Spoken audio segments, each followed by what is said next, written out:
सब कुछ ठीक चल रहा था, लेकिन तभी कहानी में एंट्री होती है राजमाता विजयराजे सिंधिया की। अर्जुन सिंह तब युवा कांग्रेस के नेता थे। उन्होंने पंचमढ़ी में एक सम्मेलन का आयोजन किया।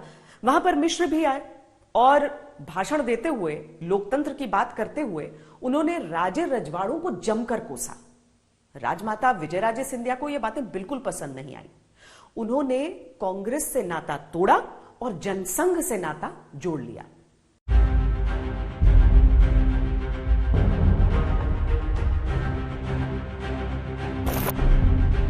कांग्रेस में गोविंद नारायण सिंह काफी रसूख रखते थे।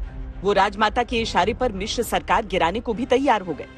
1967 में कांग्रेस के 36 विधायक तोड़कर मिश्र सरकार गिरा दी गई।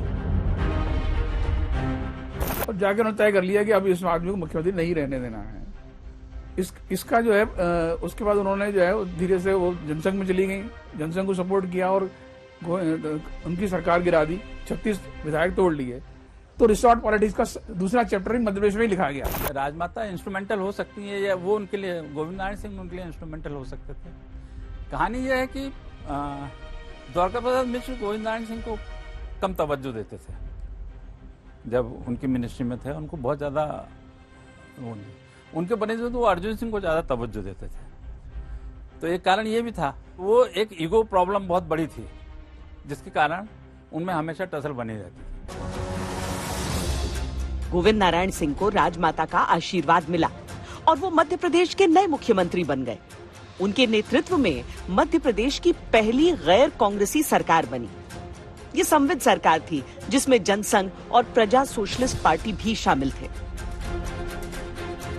मध्य प्रदेश के मुख्य सचिव आरपी नरोन्हा ने अपनी आत्मकथा एक अनाड़ी की कहानी में लिखा, दल बदल वाले विधायकों को स्पीकर के बंगले के बगीचे में रुकने को कहा गया और गोविंद नारायण सिंह रात भर उनकी निगरानी अपनी छोटी बंदूक 275 रिग्बी से करते रहे।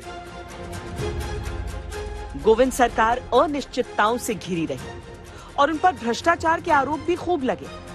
यहाँ तक कि जिन राजमाता के इशारे पर सरकार बनी, गोविंद का उन्हीं के साथ ट्रांसफर पोस्टिंग को लेकर खुला मनमुटाव होने लगा। शुरू में तो गोविंद नारायण बहुत विद्वान व्यक्ति थे और वो भी बहुत दबंग आदमी थे। तो शुरू में तो राजमाता की बात मानते रहे वो प्रशासन में कि ऐसा कर दो वैसा कर दो, लेकिन जब ज्यादा ही दबाव बढ़ने लगा तो उन्होंने उनकी उपेक्षा शुरू कर दी। एक फाइल आई राजमाता की उनके पास, तो उन्होंने उस फाइल पे एक टिप लिखी। शुद्ध हिंदी में उन्होंने लिखा ऐसी की तैसी। इसको लेकर बहुत बवाल मचा कि भाई ये तो बहुत अपशब्द है, सरकारी फाइल पे मुख्यमंत्री ऐसा लिख रहा है। जब वो हिंदी अंग्रेजी साहित्य के बड़े विद्वान थे, वो अंग्रेजी साहित्य में ही में थे वो। तो जब ये बवाल मचा तो उन्होंने उसकी सफाई क्या दी, वो बड़ी मजेदार है। उन्होंने कहा भाई मैं इंग्लिश में लिखना चाहता था एज प्रपोज्ड, उसका हिंदी में अनुवाद क्या होगा? तो बोले मैंने ऐसी की तैसी लिख दिया बजाय इंग्लिश में लिखने की एज प्रपोज्ड की तरफ है। तो इसका किसी को जवाब देते नहीं मैं। गोविंद नारायण सिंह पहली बार मुख्यमंत्री बने थे। उनको मुख्यमंत्री के पद का और जो सरकार चलाने या सरकार संचालन करने का जो अनुभव था वो कोई बहुत ज़्यादा नहीं था। धीरे धीरे आपस में तनाव होते गया। जो आपने बात बोली है मुझे लगता है कि वो तत्कालीन मुख्य सचिव जो डीपी मिश्रा के भी मुख्य सचिव थे, आरसीपीवी नरोन्हा साहब, उन्होंने कुछ चिट्ठी लिखी थी क्योंकि उनको ज़्यादा हिंदी नहीं आती थी। और गोविंद नारायण सिंह ने, जैसा आपने कहा, वो ट्रांसफ़र पोस्टिंग के ऊपर बहुत ज़्यादा, राजमाता जी ने बहुत ज़्यादा ट्रांसफ़र पोस्टिंग की बातें नहीं की थी, लेकिन आपस में इतनी लड़ाई ऐसी वो हो गई थी। और कांग्रेस के कुछ दिल्ली के क्षत्रप भी ऐसे थे जिन्होंने गोविंद नारायण सिंह को वापस कांग्रेस में लाने की पहल की थी। और इवेंचुअली यही बात हुई कि जब सरकार गिर पड़ी उसके कुछ ही दिनों बाद गोविंद नारायण सिंह, जो कांग्रेस छोड़कर संवित सरकार के प्रमुख बने थे, पुनः कांग्रेस में चले गए और उनके और राजमाता के संबंध फिर खटाई में पड़ गए। राजमाता और गोविंद नारायण की खींचतान इतनी बढ़ी कि लगने लगा कि ये सरकार अब बहुत दिनों की मेहमान नहीं है। अर्जुन सिंह ने अपनी किताब में लिखा, मार्च 1969 की मध्यरात्रि भोपाल के मेरे आवास पर गोविंद नारायण सिंह को देखकर मैं चौंक गया।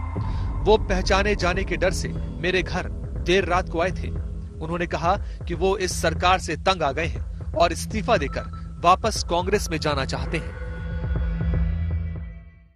मात्र 250 रुपए की गलती के कारण डीपी मिश्र का दोबारा मुख्यमंत्री बनने का सपना टूट गया। हाईकोर्ट का फैसला आया कि साहब आपने चुनाव खर्च सीमा से ज्यादा अधिक खर्च किया है। खर्च कितना किया था? ज्यादा 249 रुपए 72 पैसे।